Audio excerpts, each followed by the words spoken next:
Magandang umaga, ngayon po'y araw ng Linggo, January 7, 2024. Narito po muli ang update sa lagay ng panahon. Ayon po sa Pag-asa, patuloy pa rin na nakakaapekto ang shear line sa eastern section ng Southern Luzon at Visayas.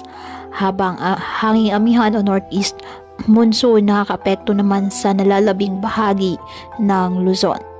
Walang bagyo o low pressure area na minomonitor sa loob ng ating Philippine Area of Responsibility na maaaring makaapekto sa ating bansa.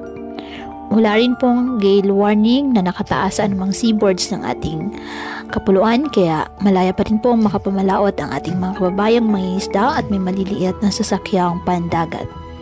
Ngayong araw dahil po sa shear line at easterlies ang Bicol Region, Caraga, Davao Region, Quezon, Laguna at Northern Samar, asahan na maulap na halangitan na may kalat-kalat na pag-ulan at thunderstorms. Posible ang mga pagbaha at landslide, lalo na kapag may moderate o at times heavy rains. Ang Cagayan Valley, Apayao, Kalinga, Mountain Province, Ifugao at Aurora, asahan din na maulap na halangitan na may mahihinang mga pag-ulan dahil po sa amihan. Ang Metro Manila at nalalabing bahagi ng Luzon, bahagyang maulap hanggang sa maulap na halangitan with isolated light rains dahil pa rin po sa amihan.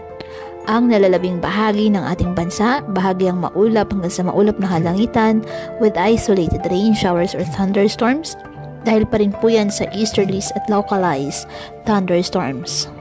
Kaya patuloy po na pinag-iingat ang ating mga kababayan sa banta ng mga pagbaha at pag-uho ng lupa at ugaliin na magdala palagi ng payong o kahit anumang panangga sa ulan sa tuwing lalabas ng ating mga tahanan.